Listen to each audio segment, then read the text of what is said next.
Bem-vindos ao meu novo projeto, o podcast Inspiração. Aqui nós vamos trazer pessoas especiais para compartilhar suas histórias de perseverança, resiliência e também de conquistas. Nosso objetivo é inspirar você a sonhar, buscar e conquistar, voando na direção dos seus sonhos. Também compartilharemos aqui ferramentas especiais de desenvolvimento pessoal, emocional, para que você possa se habilitar para conquistar os teus sonhos e os teus projetos.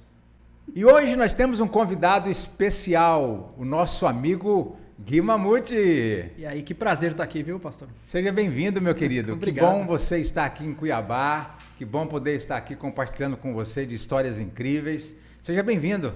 Muito obrigado. Gui, prazer ter você aqui conosco e eu quero ouvir um pouco da sua história. Conta para nós aí como você está aqui em Cuiabá, como você chegou, como foi a sua história na música. Tem bastante coisa, viu, pastor? Mas, primeiramente, é um prazer estar aqui. Muito obrigado pelo convite, de verdade. Me apaixonei por Cuiabá, me apaixonei pela igreja e espero e creio eu que de agora para frente a trajetória está só decolando, né? Claro, sem dúvida. Mas, então, eu sou o típico músico da igreja, né? Filho de pastor, criado na igreja. Você é filho de pastor? Eu sou filho de pastor. Meu pai e minha mãe são pastores lá em Praia Grande. Sou de uma cidade litorânea, né? De São Paulo. Isso. E eu cresci na igreja com meus pais... Meu pai se converteu, eu tinha acho que 10 anos, 9 para 10 anos, e minha mãe já era cristã.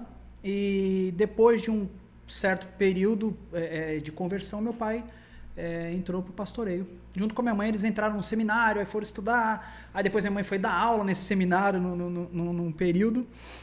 E a minha trajetória começou com eles, através deles, seguindo o exemplo deles e caminhando com eles. Eu lembro da minha mãe... minha mãe era muito rígida em relação à palavra, em relação à consolidação cristã, né? Então eu lembro de eu muito pequeno, assim, 3, 4 anos de idade, e a gente sentando para fazer a escolinha dominical, para fazer os livrinhos que a escolinha dava para a gente fazer lição durante a semana, e eu lembro dela sendo muito rígida, e a gente sentar na mesa da cozinha, na hora depois do café da manhã, e ela, você vai fazer a lição. Eu lembro que eu chorava, eu lembro que ela tinha uma varinha que ela batia na gente, assim, quando não fazia a lição direitinho, mas foi... Hoje a gente nem pode falar isso, talvez, né? Eu tenho algumas experiências hoje, e a gente percebe que a maioria dos filhos de pastores estão desviados. Sim. Como foi a sua trajetória com seus pais? Você, esse primeiro momento seu como filho de pastor... Não fui diferente disso, né? Mesmo? Não foi? Não foi. Com certeza. Eu comecei com a música muito cedo. E num determinado momento, aquilo já não era suficiente. A gente começa com alguns discursos na igreja, né?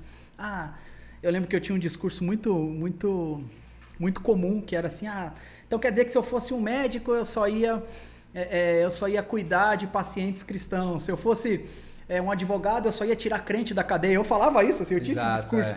E aí, de repente, quando eu vi, o tocar na igreja não era o suficiente, aí eu fui esfriando, aí eu tinha uns 17 anos, eu recebi uma proposta de tocar numa banda secular, e eu aceitei, e aí foi ladeira abaixo. Você acredita que a religião, em vez de... Porque a gente não pode considerar que seu pai e sua mãe não queria, como pastores, né, que você saísse da igreja.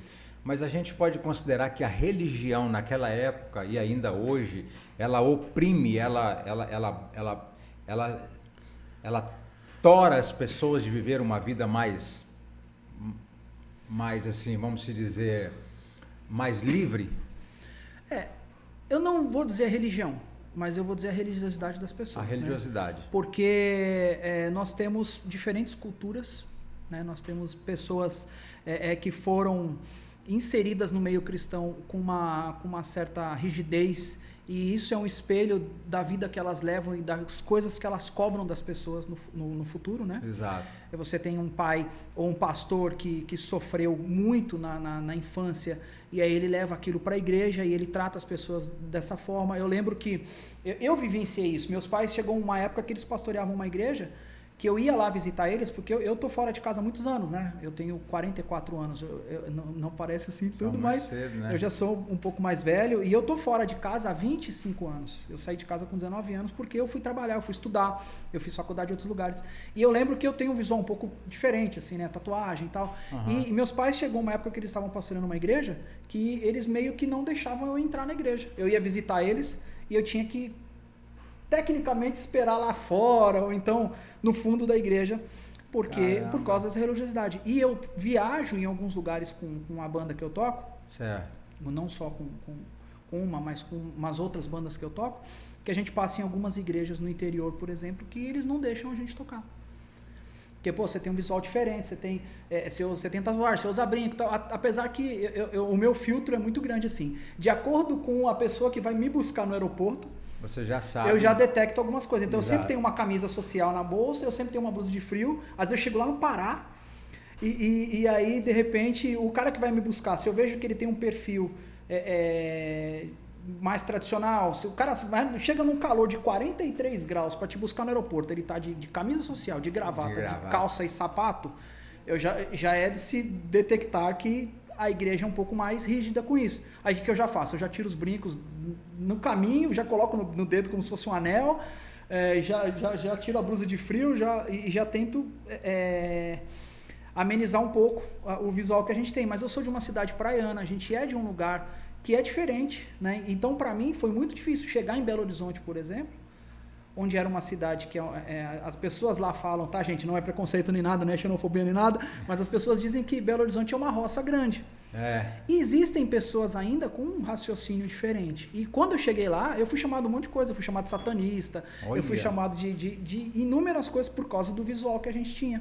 Então, mas o fato ocorreu que você começou a crescer dentro da igreja, você começou a se envolver com a música, você começou a tocar numa banda, né? E aí, quando você começou a tocar nessa banda, foi quando você realmente saiu de casa? Não, eu saí de casa. Eu entrei na faculdade muito cedo, né? Eu, 17 anos, eu já estava na faculdade. E eu estudei muito longe da minha casa. A minha faculdade era a 100 quilômetros de distância. Então, eu ia todos os dias e voltava todos os dias. Chegou uma hora que eu estava no meio do curso e começaram a aparecer oportunidades. E aí, eu fui morar com amigos por causa desse momento, mas eu ia para casa ainda, via, e tinha dias que eu ficava fora, tinha dias que não. Eu lembro de viajar, com 15, 16 anos, eu já viajava com banda de passar 40 dias fora. Então, foi todo um processo. A minha vida em casa era meio nômade, assim, né? Aquele negócio. Mas, quando eu fui para Belo Horizonte, em 2007, eu mudei para Belo Horizonte. 2006 para 2007.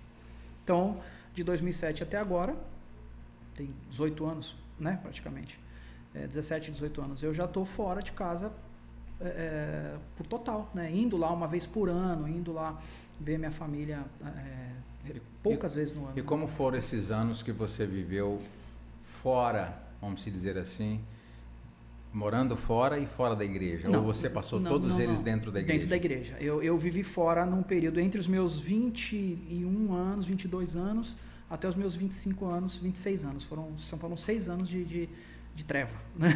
Assim, porque eu comecei a tocar numa banda, eu comecei a fazer noite. E às vezes parece radicalismo, sabe? Assim, quando eu falo com músicos que eu não faço, e eu não trabalho com música secular, porque foi uma escolha minha. Mas não é por causa da religiosidade.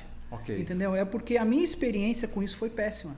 E eu acho que eu não sou uma pessoa, eu tenho muita certeza, que eu não sou uma pessoa firme suficiente para dividir a minha vida secular com a minha vida cristã.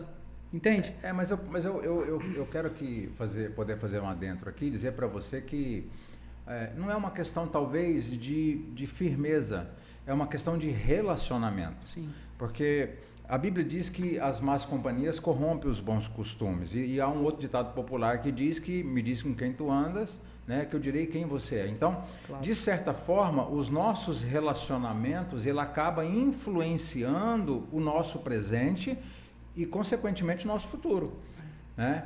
As pessoas com as quais você se conecta, as pessoas com as quais você passa a fazer parte, que começam a fazer parte da sua vida, automaticamente elas começam a te influenciar, né? No início você pode até, de certa forma, dar uma resistida, resiste 1 mês, 2, 3, mas isso acaba realmente te influenciando e te levando para um outro caminho. E é destrutivo pra gente, né? Porque você começa a caminhar, eu acho, o que aconteceu comigo, tá? A minha experiência, eu acho que cada pessoa tem a sua experiência e ninguém é dono dessa verdade, mas o que realmente Deus me direcionou a fazer foi não fazer, não me envolver com música secular, okay, não me envolver com noite, não me envolver com banda, com projetos que não fossem cristãos, porque até por causa da separação. Lá na minha infância, quando eu recebi uma palavra de Deus de que era para eu estudar música, que Deus ia me direcionar em algumas coisas, eu lembro que nesse determinado momento eu esqueci disso. Então, quando eu comecei a associar a minha carreira musical a não tocar na igreja e a estar fora, isso foi algo que me afundou espiritualmente, porque a gente abre pequenas concessões, né? E a destruição do cristão está nas pequenas concessões que a gente abre. Claro, se a gente for observar a história de Sansão, né? Sansão tinha uma unção extraordinária. A unção estava sobre a vida dele, ela vinha sobre ele, né? E a gente vai perceber que Sansão começou a abrir pequenas concessões que ele não poderia abrir. Exatamente. E aí eu lendo a Bíblia esses dias e eu interpretando esse texto, e a Bíblia diz que Sansão estava nos braços de Dalila e aí Dalila dizia para ele, me conta qual é o segredo da sua força, e ele falava, é isso, é aquilo. E aí chegou uma hora que ele conta para ela qual é o segredo da unção. Uhum. E aí Dalila grita, os seus inimigos estão vindo, e ele diz assim, ó, me levantarei como das outras vezes e me livrarei dos meus inimigos. Só que o versículo diz assim, ó, e não sabia Sansão que o Espírito de Deus já havia se retirado dele. Então foram pequenas concessões que acabou roubando toda a unção que Sansão tinha. E isso que você falou é uma coisa muito importante. Nós precisamos tomar muito cuidado com as pequenas concessões, com as pequenas coisas, porque são elas que vão abrindo, de certa forma, uma brecha enorme para que você perca não só o propósito de Deus, você perca a unção, você perca o direcionamento, você perca o futuro de sua vida. E a gente vai se familiarizando com as coisas, né, pastor? Eu lembro que eu comecei a tocar numa banda na noite. E aí, eu sempre fui crente. É isso que eu ia te perguntar. Como que foi a sua trajetória na música? Eu era aquele adolescente crente que lutava contra um monte de coisas. Na minha casa nunca teve bebida, nunca teve cigarro. Exato. Eu lembro, eu não sei se eu posso falar algumas coisas assim, mas eu lembro que eu era um adolescente, que eu era o adolescente anti-masturbação. Sabe aquela coisa assim? Sei. A gente batia de frente com isso na igreja, era muito sério. Tudo isso era muito sério. E eu sempre fui esse adolescente. Sabe, líder de adolescente, líder de criança, líder de jovem, vai crescendo na igreja e vai estudando, e seminarista desde cedo, e aprendendo isso em casa. E aí, quando eu começo a tocar na noite, eu começo a ver o quê? Você já começa a se familiarizar muito com bebida. Exato. Aí, daqui a pouco, na primeira vez, você se escandaliza. Nossa, a banda inteira tá lá, tá todo mundo bebendo, e eu tomando água. Aí, o que é certo começa a ficar errado. Você começa a se sentir mal com isso, você começa a falar, poxa, mas é só uma cerveja. Aí você vai dar um golinho, aí aquilo que era escândalo não é tão escandaloso mais. Eu não me escandalizava mais com isso. Aí daqui a pouco a banda, todo mundo fumava. Eu nunca gostei não, de cigarro foi um negócio que não deu pra mim não. Mas cara, cocaína, sim. Daqui a pouco todo mundo fuma cocaína, todo mundo cheira cocaína. Né? Vou cheirar também. Aí vai lá, aí daqui a pouco eu era o filho do pastor, viciado em cocaína, tomando uísque todo dia, uma garrafa de uísque por balada. E aquilo foi me afundando. E foram pouco tempo. Eu tô resumindo assim, 6 anos da minha vida, mas foram 6 anos que quase que prejudicaram os próximos 50. Ou que quase destruiu sua né? vida completamente. E a minha mãe foi uma pessoa que pegava pesado com isso. Eu lembro de eu chegar em casa e ela tá me esperando. E fala, cara... E ela era mulher de oração. Então ela falava, essa noite aconteceu isso, e Deus te livrou disso, daquilo. Até o dia que... E o meu discurso sempre foi esse, sabe? Mas poxa, e eu comecei com esse discurso. E se você é músico, cara... talvez seja um discurso seu e tomara que você seja mais forte que eu nessa área, né? Mas o meu discurso era assim, mas eu posso ir tocar, fazer meu trabalho, receber meu dinheiro e ir embora. Cara, não faço. Eu falo pra você, não faço. Então, por isso que eu tomei uma decisão de nunca mais me envolver com isso, porque eu sei aonde que é a minha fraqueza nessa área. E quando Deus me falou assim, que por mais que aquele meu discurso fosse verdadeiro, né, por mais que o seu discurso seja verdadeiro em falar que você pode ir numa balada, tocar, receber seu dinheiro e ir embora, uma vez num dia louco meu, assim, né, eu não vou dizer que foi um dia de oração, porque eu não estava na igreja, né? Mas eu lembro do próprio Espírito Santo falar comigo nesse dia e falar assim, cara, por mais que você ache que não, algumas pessoas aqui nessa noite vão morrer, algumas pessoas vão sair bêbadas e vão matar, tem bastante gente traindo cônjuge, tem bastante gente traindo família, tem bastante gente acabando com família aqui nessa noite. Então, por mais que você não faça, e entre aspas bem grande, o que você está falando que você faz, ou que você não faz, você está sendo cooperador disso aí. Então, cara, seu caminho é esse de toda forma, você está sendo conivente com o que está acontecendo aqui. Você falou uma coisa muito interessante e que acontece muito hoje. Não é porque a maioria está fazendo que aquilo é certo. A maioria das pessoas às vezes pensa assim, mas está todo mundo fazendo, eu vou fazer. Eu me recordo de uma história quando eu era muito menino ainda, e eu chegava da escola e eu tinha que fazer o dever de casa. Mamãe não deixava eu fazer nada sem o dever de casa. E aí, um certo dia eu falei assim, mãe, vai fazer o dever de casa. Mãe, mas tá todo mundo brincando na rua, jogando bola. Mamãe dizia pra mim assim, você não é todo mundo. Típico de mãe, né? Você não é todo mundo. E eu quero dizer algo para você não é todo mundo. E ela estava certa, porque eu consegui me destacar, consegui ser diferente. E eu quero dizer para você que está nos ouvindo ou nos assistindo, não é porque todo mundo faz, você deve fazer. Não é porque todo mundo está falando uma coisa que aquilo é certo. Ande na contramão das pessoas, ande na contramão do mundo. É isso que o apóstolo Paulo nos ensina em Romanos 12, a não nos moldarmos a este padrão mundano. Então, o que aconteceu com você, Gui, foi que o Espírito Santo mesmo, né? Não tenha dúvida. Às vezes as pessoas pensam que pelo fato de elas estarem no mundo ou num ambiente que não tem a presença de Deus, mas eu entendo que o Espírito Santo, uma vez dado, ele nunca mais sai. Né? Ele habita em nós, né? Ele está em você, né? Quem falou com você foi o Espírito Santo, não tenho dúvida disso. E foi interessante, porque nesse dia, foi um dia que eu abandonei tudo, e eu falei, cara, nunca mais. E aí, desse dia pra frente, nunca mais teve bebida, nunca mais teve droga, nunca mais teve relacionamentos fora, nunca mais teve noite, nunca mais teve música secular, e foi uma decisão. E eu acho que um grande fator que eu acho importantíssimo falar até sobre carreira, né? Porque às vezes as pessoas falam assim, você deu sorte, né? Você deu sorte de ser chamado por uma banda, você deu sorte de conhecer pessoas. Eu sou músico, eu tive uma trajetória na música cristã muito boa, né? Eu fiz 15, 17 anos do Clamor pelas Nações, do Robortella, fiquei 8 anos na Nívia Soares, estou há 6 anos no Diante do Trono, faço até hoje, inclusive. Então, mas não foi sorte, entende? Sorte é um negócio que você está andando e acha R$50 no chão, dei sorte. Agora, quando você escolhe, e eu acho que o evangelho está relacionado às escolhas, né? Quando a gente fala de livre-arbítrio... A nossa vida está relacionada a escolhas, né? Está relacionado a escolhas e está relacionado a direcionamento de Deus. Quando Deus me falou assim, Gui, É Ricardo, tá, gente? É Gui, mas é Ricardo. Então, se eu falar... Vamos só abrir um parênteses aqui, né? Seu nome é Ricardo e por que chama Gui Mamute?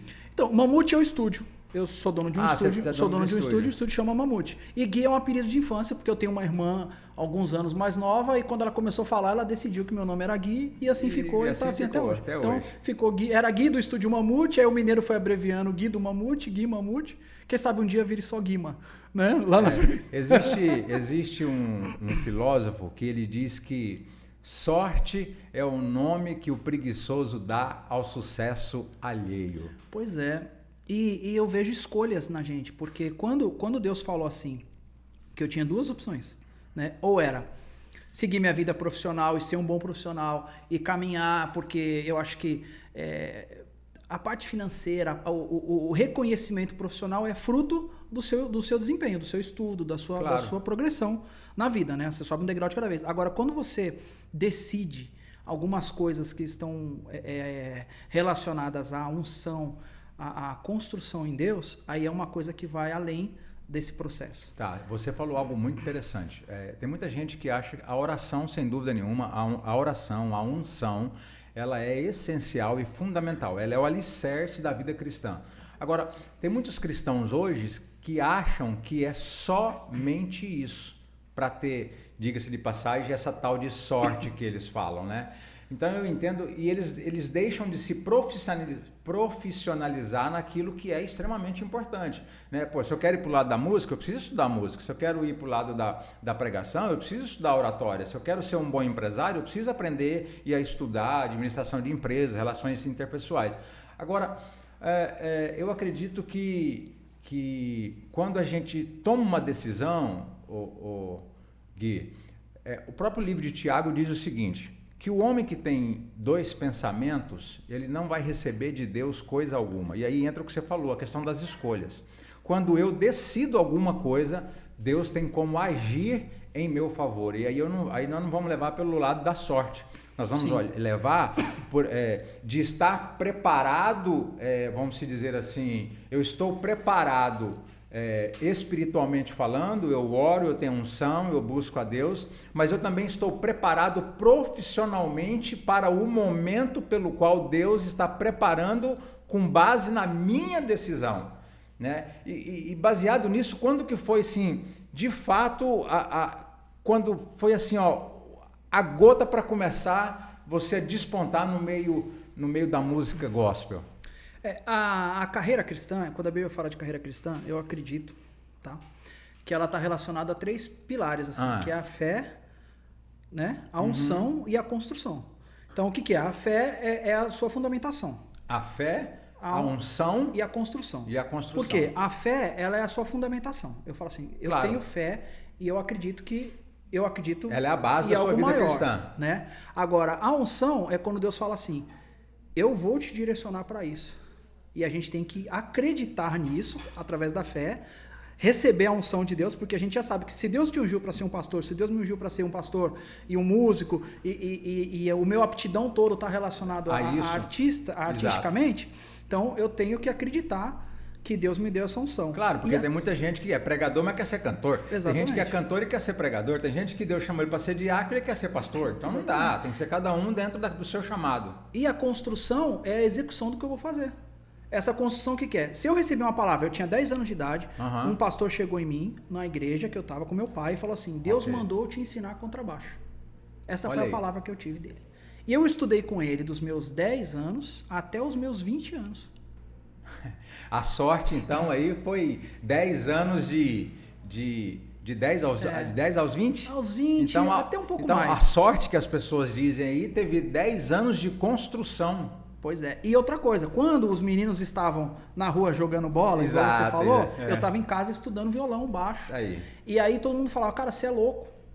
Os meninos estão querendo brincar, estão jogando bola. Às vezes o familiar falava isso. E eu estava estudando, eu estudava 8 horas por dia de música. Dos meus 10 anos aos meus 20 anos. As pessoas precisam entender, Gui, que dizer sim para algumas coisas é dizer não para outras. Então, eu preciso dizer sim para aquilo que está relacionado ao meu propósito, ao meu chamado, aquilo que Deus tem para mim. Então, quando eu digo sim para isso, eu estou dizendo não para várias outras coisas. E para as pessoas isso é uma loucura. Por quê? Porque as pessoas preferem viver de prazer momentâneo do que investir num projeto de futuro. Exatamente. E essa construção, a música não é um negócio que você dorme sem saber e acorda sabendo, né? Nada é assim. Nada é assim. Mas enquanto todo mundo estava... Duas coisas que eu aprendi nessa minha carreira. Uhum. Enquanto todo mundo estava dormindo, eu estava estudando. Enquanto todo mundo estava brincando, eu estava estudando. E quando todo mundo está descansando, e eu faço isso até hoje, eu viajo muito, né? A gente tem época no mês que eu faço 25, 26 eventos no mês. Certo? Caramba, é muito muito eu tô desacelerando um pouco porque eu tô precisando aposentar já, né? Mas realmente eu faço isso. E aí, enquanto todo mundo tá no hotel dormindo, eu tô tomando um café com algum pastor de alguma igreja. Olha aí. Eu faço isso até hoje. Eu tenho uma lista de pastores, de amigos que eu já passei em cidade. A gente roda todos os estados brasileiros 2, 3 vezes por ano. Então, toda cidade que eu passo, eu conheço alguém. Ou se eu não conheço, eu vou lá e, como eu tenho um acesso muito grande à Lagoinha, eu vou lá na Lagoinha. Cara, pastor, qual que é o pastor de Cuiabá? Cara, ligo pro pastor, ô pastor, vamos tomar um café, vamos conversar. Não tô falando de igreja, não tô falando de trabalho, eu tô falando de relacionamento. Porque a carreira cristã, e voltando na sua pergunta, ela tá relacionada a relacionamento muito mais do que ser bom músico ou ser bom profissional. Ah, olha aí, ó. Ser bom profissional é obrigação de todo músico, é obrigação de todo advogado, é obrigação de todo médico, todo engenheiro, né? Exato. Agora, pastor, principalmente pastor, às vezes as pessoas acham que o fato de o cara não deu certo em nada na vida, e aí ele vai virar missionário, ele vai virar pastor, aí, né? E isso é comum acontecer. O cara não sabe o tanto de livro que você leu, o tanto de estudo que você teve. Eu fiz seminário, eu sou formado. Entendeu? E a gente sabe o quanto é difícil, cara, ter que ler 2, 3 livros por semana.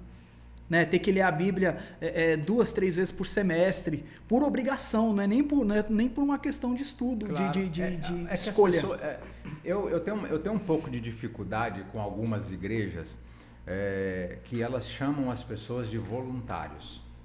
Né? Eu não vamos entrar aqui no mérito se está certo ou se está errado, a questão não é essa.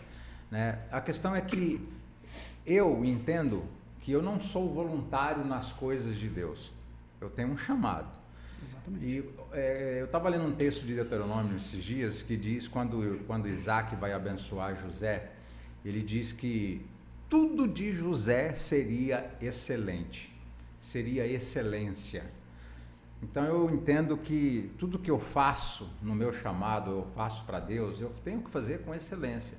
Né? Então eu tenho um chamado, se eu tenho um chamado, eu faço com excelência. O fato de você estar estudando enquanto outros estão dormindo ou brincando é o que eu fazia. Entendeu? Alguns falam assim, pastor, eu queria pregar como o senhor. Vai ler a Bíblia 12, 15 vezes igual eu já li. Pois é. Vai ler 2, 3, 4 livros igual eu leio por mês. Então, as pessoas querem o bônus, elas querem a glória, elas querem o altar, elas querem, mas elas não querem pagar o preço. Então, quando o diabo oferece para Jesus a glória deste mundo, ele fala assim, tudo isso te darei. Jesus falou assim, não, eu ainda tenho que passar pela cruz. Né? Então o processo, as pessoas querem pular o processo. Né? Elas querem pular o processo e querem chegar aonde Deus falou que elas chegariam, mas não tem como a gente pular o processo, porque é o processo que nos prepara para chegar onde Deus quer que a gente chegue. Né? Isso que está falando é muito importante, a questão da excelência, a questão de se especializar, a questão de ser bom naquilo que você faz. Eu acho que, e respondendo a pergunta da chave, né? A hora que a chave virou, eu acho que a chave virou no dia que eu tomei a decisão de não fazer mais. Porque foi quando Deus foi muito claro e falou assim, agora o chamado virou unção. Ok. Certo? Então você tem um chamado. Claro. Você recebeu um chamado, cara, na hora que você era criança no cesto, boiando no rio lá. Ok. Né?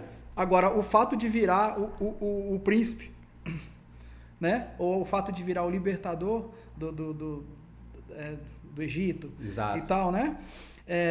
Ele está relacionado à unção que foi dada. Então, a gente recebe um chamado, mas a execução desse chamado e aonde você vai chegar com ele não tá só relacionado a um direcionamento de Deus, está relacionado Claro. a uma postura que você escolhe em subir um degrau de cada vez e crescer nessa fé. A Bíblia fala que a gente vai de fé em fé. Tanto que quando Deus chama Moisés, ele já sai do palácio, vai lá e vê um egípcio maltratando um judeu, batendo, ele já vai lá e mata o cara, e aí ele tem que fugir para o deserto.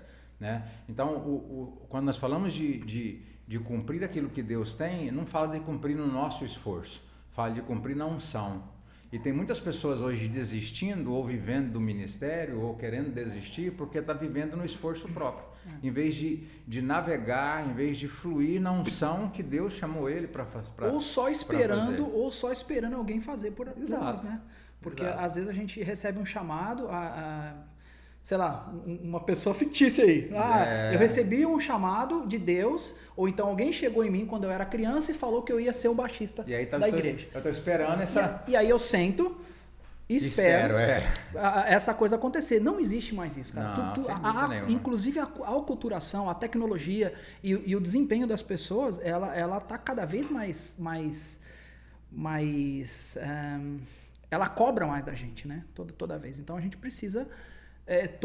todas as vezes, todos os dias você precisa aprender. Precisa chegar o momento de dizer, eu nego a mim mesmo, eu agora tomo a minha cruz e agora eu vou seguir. Isso está relacionado a esforço. Exato. Isso está relacionado à escolha, isso está relacionado a... Cara, eu vou tomar essa decisão, eu vou ser um bom músico, eu quero ser um bom músico, eu quero ser um bom pastor, eu quero ser um bom voluntário.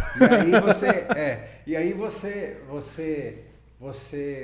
virou essa chave, e qual foi o primeiro start ali na música? Bom, eu migrei para Belo Horizonte. Eu já tinha feito muita coisa no mundo secular nessa época. Nesse período todo, esse resumo dos meus 18 anos, eu comecei a gravar muito cedo. Eu tinha 16 anos quando eu gravei o meu primeiro projeto ao vivo. Okay. Eu era de uma igreja em Praia Grande, que foi uma igreja que em 1990... Praia Grande, São Paulo. Praia Grande, São Paulo. Em 1995 para 96 gravou... Tava casando. Tá vendo? Eu já tinha meus 15 anos, 16 anos. A gente gravou o primeiro CD. Na época já era DVD, né? CD e DVD ao vivo. E a gente era jovem, adolescente para jovem. E essa igreja explodiu na cidade. Era uma cidade de 100 e poucos mil habitantes. Era de uma igreja que de 300 membros foi para 2.500 membros. A música ela tem um poder assim... Aí chegou uma época que a banda começou a gravar muito, até o dia que acabou, né? Mas foi um período legal. E foi um período que a gente era muito novo, a banda toda, acho que o mais velho da banda era o pastor, que inclusive foi esse cara que me chamou, que me ensinou música a vida inteira.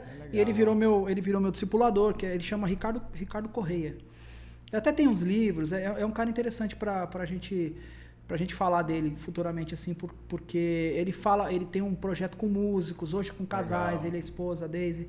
E só que foi um cara que me discipulou, que me ensinou muito sobre olhar as pessoas nos olhos, postura cristã, postura do músico cristão, porque o músico às vezes tem uma tendência a achar que o fato dele estar tocando e dele estar à frente do palco da igreja, ele é alguma coisa sobrenatural, né? Assim, e não é. A gente sabe que quando a gente fala de música é só mais um serviço, é só mais é só mais uma função dentro do reino.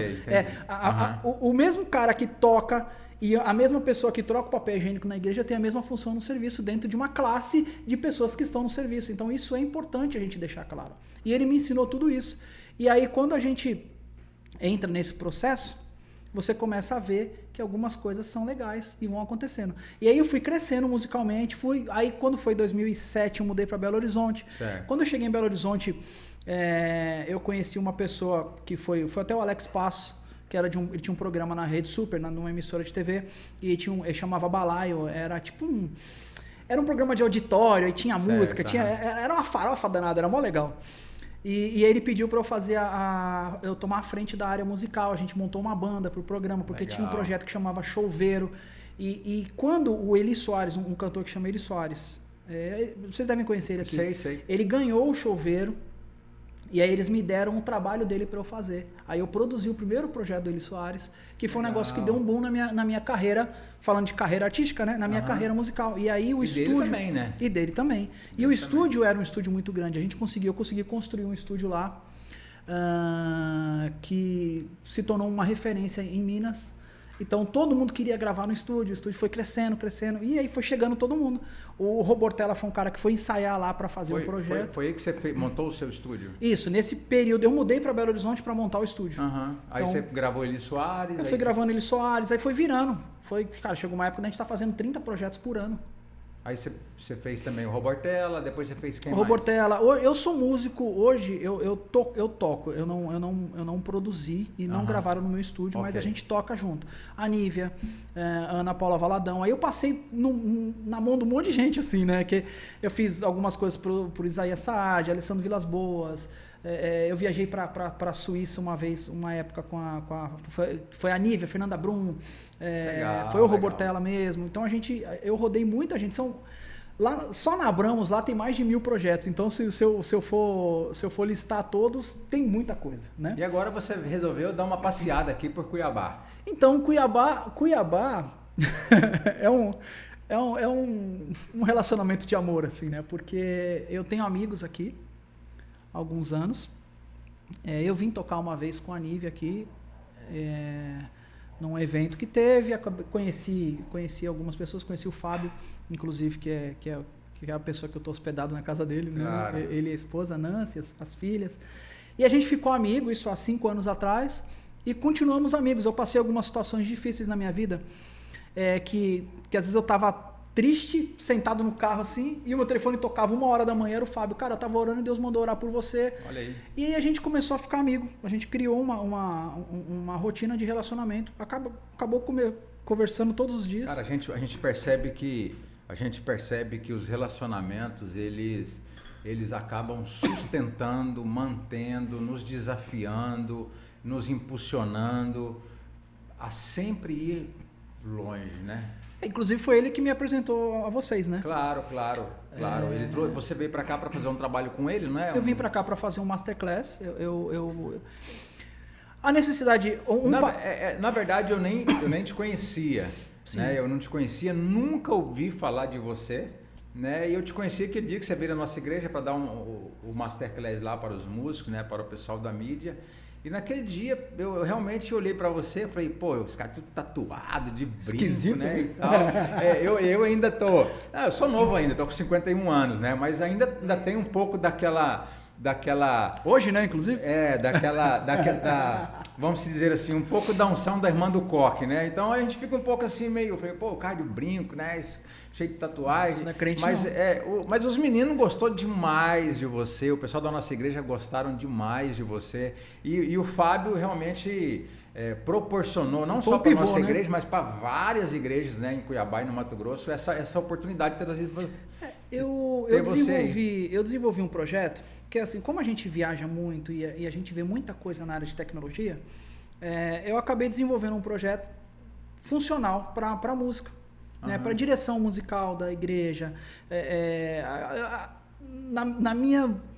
nas minhas coisas ali, eu acabo controlando muita coisa. Eu consigo controlar a equipe toda que está tocando, eu consigo disparar multitracks, eu consigo fazer uma gestão de painel de LED, tudo isso. Então, o que eu fiz?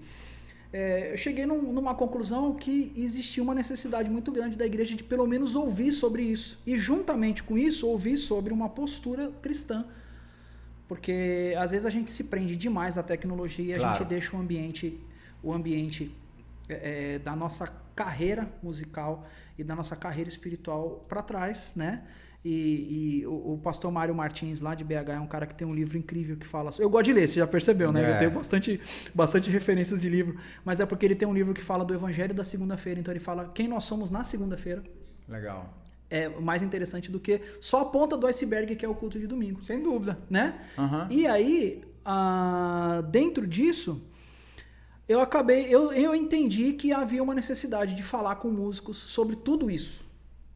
É claro que esse Masterclass é um Masterclass que dura 6 horas e às vezes a gente não tem esse tempo todo para fazer numa igreja, então eu tentei fazer um resumo... 4 horas, né? Que foi ali, né? 3, 4 horas para reduzir isso, mais que fosse funcional e fosse, como eu posso dizer? como se ele fosse intencional, funcional e Exato. intencional, para a gente pautar todas essas coisas e dar aquela pincelada na área da tecnologia também, mostrando toda aonde que a gente consegue chegar numa igreja de pequeno porte, numa igreja de mega Exato. porte, né?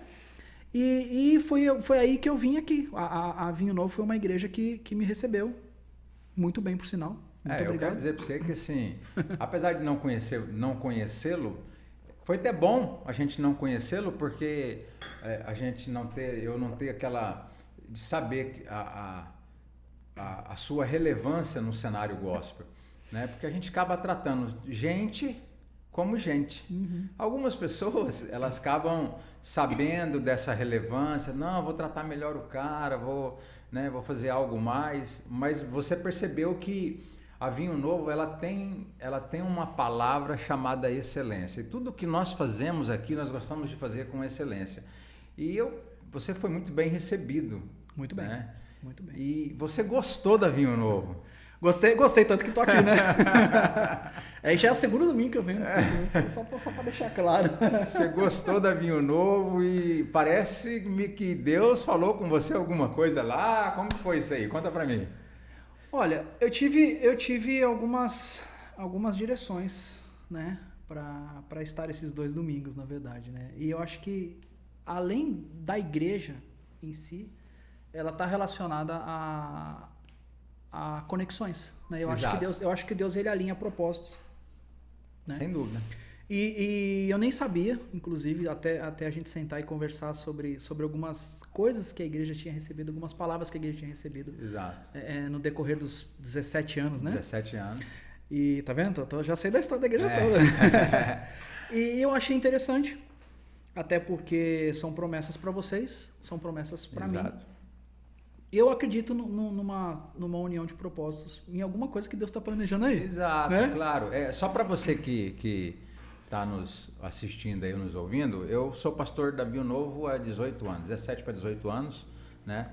Nós fundamos a Vinho Novo e logo nos primeiros meses nós recebemos uma palavra de que nós seríamos uma igreja reconhecida e conhecida através do louvor. De lá para cá nós temos tentado muitas coisas, mas nunca deu certo.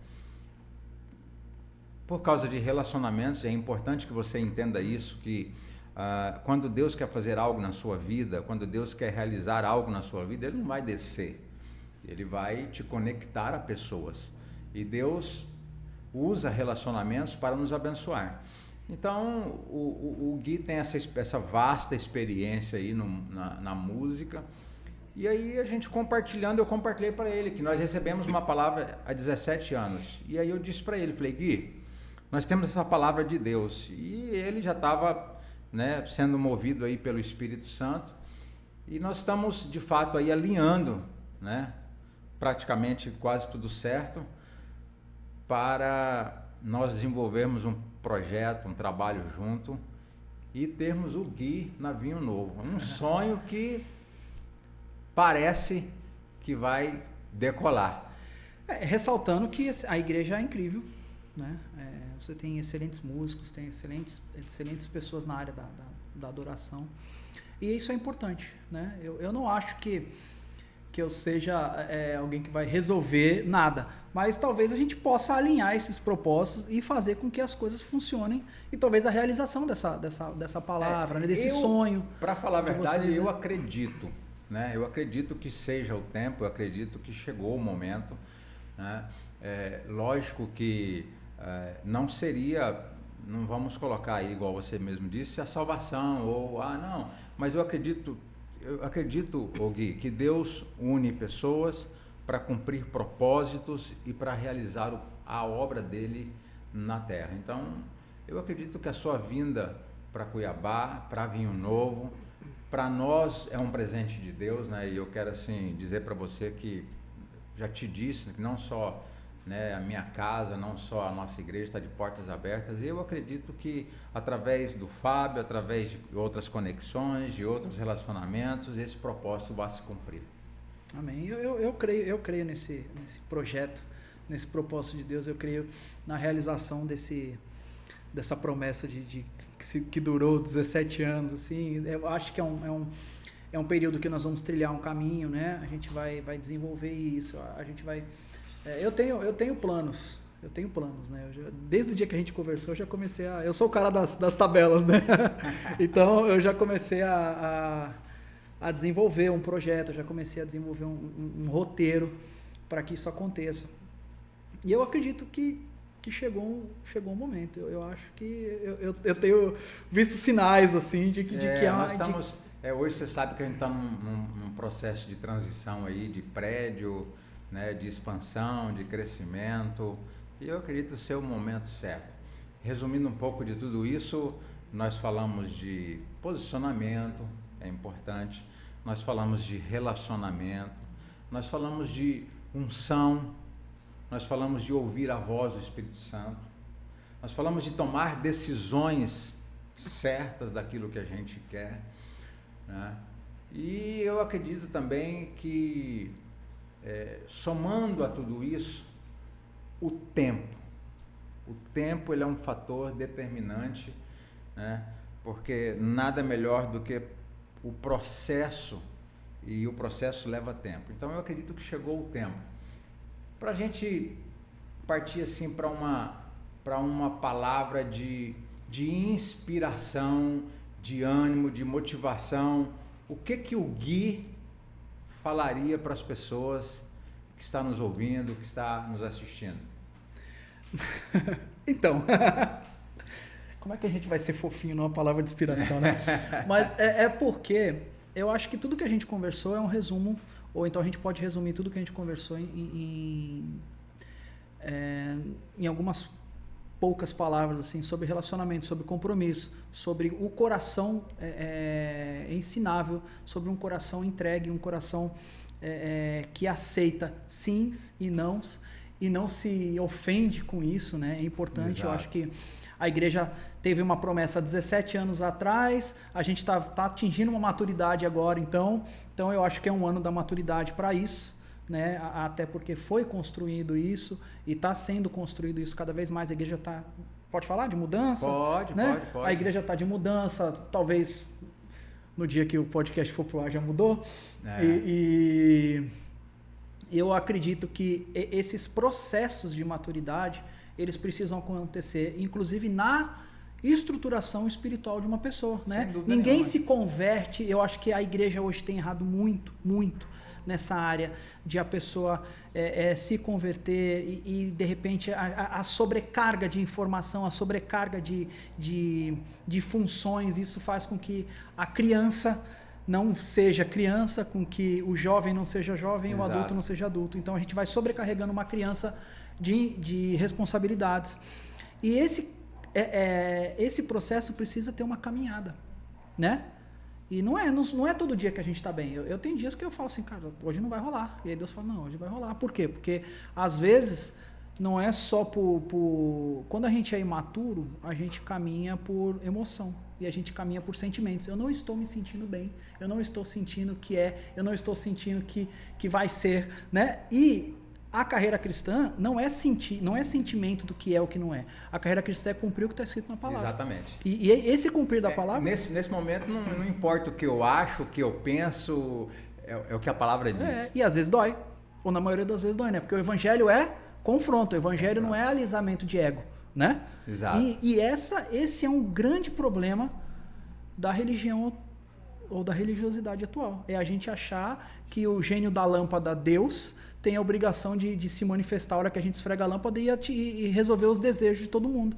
E o evangelho é confronto. E às vezes o confronto, ou na maioria das vezes o confronto dói muito. Então, uma palavra de, não sei se é encorajamento, mas é que a nossa estruturação cristã, ela precisa ser firmada e fundamentada de fé em fé, dia após dia, com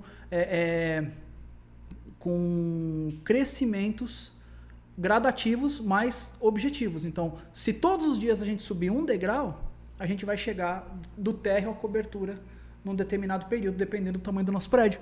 Agora, o problema é quando a gente quer pular todas as etapas e sair do térreo à cobertura sem passar pelo processo. E esse processo é fundamental, porque lá na frente, e eu vivo isso hoje, não estou dizendo que que a gente vive só o glamour da coisa, não, porque a gente tem dias péssimos, eu tenho dias péssimos, cara. A gente vive momentos emocionais que você fala assim, cara, hoje não vai dar, Deus, não vai dar. E Deus fala, calma, cara, tô aqui, né? Tô aqui, calma, relaxa aí que tudo dá certo no final, senão, se não deu certo é porque não chegou no final, né? Eu quero, assim, de fato, poder dizer e compartilhar com as pessoas que estão nos ouvindo, né? Resumindo um pouco das coisas que você falou aí, a questão do processo que você falou no início, que é extremamente importante dentro da vida cristã, chama-se discipulado. Discipulado é confronto, discipulado é tratamento de caráter, discipulado é preparo, discipulado é amor, discipulado é ensino. Então, se você quer crescer, se você quer viver uma vida cristã, quer ter resultados na sua vida, aprenda a passar pelo discipulado. Aprenda a ter um coração ensinável, como o Gui disse, a ser confrontado nas suas decisões, no seu caráter, nas suas escolhas. Porque se nós olharmos, ninguém fala de José e Maria, fala de Jesus.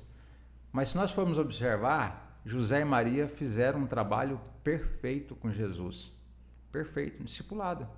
Sim. Quando Jesus chega ao ponto de ouvir a voz de Deus, agora este é meu filho amado, em quem a minha alma tem prazer, o prazer não era por aquilo que Jesus ia fazer, mas pelo prazer daquilo que Jesus aprendeu e também se submeteu, vivendo uma vida de submissão aos pais. Então, é isso que acontece hoje, sabe, Gui? Eu vejo que muita gente quer sair da base e ir para o topo, sem passar pelo processo, sem passar pelo discipulado. E aqueles que saem de baixo para chegar lá em cima sem esse processo, eles acabam caindo lá na frente. São os feridos de hoje. São pessoas que saem falando mal da igreja, que foram feridos, que são magoados, que talvez criem muitos problemas na igreja, mas são pessoas que não foram ensinadas lá no passado, né? E é muito importante, porque agora, aqui, aula de escola dominical de criança. Cara, Deus fala sim, não e espere. São as três coisas que a gente precisa aprender a entender isso. E esse sim, não e espere está relacionado à nossa maturidade, né? Sem dúvida. E a gente tem que estar preparado para o não de Deus também, porque o não de Deus também é amor. Sem dúvida. Eu quero finalizar aqui falando algo para você, né, que está nos assistindo aí, muito importante. Quando o diabo pega Jesus e coloca ele no topo do pináculo, no lugar mais alto do templo, e eu quero te ensinar uma coisa muito importante. Nem sempre quem te coloca lá em cima é Deus. Cuidado, porque o inimigo também tem esse poder de pegar você lá embaixo e colocar você lá em cima. E você sabe o que te sustenta lá em cima? É o processo. Se você sair de baixo e subir para o topo do pináculo sem o processo, você vai cair. Então guarde isso no seu coração. Passe pelos processos da vida, persevere, tenha resiliência, desenvolva capacidades emocionais, espirituais, pessoais, para que quando você chegar lá, e chegar lá é muito fácil, qualquer um pode te colocar, mas para que quando você chegar lá, você possa permanecer. Não é isso aí, Gui? Amém.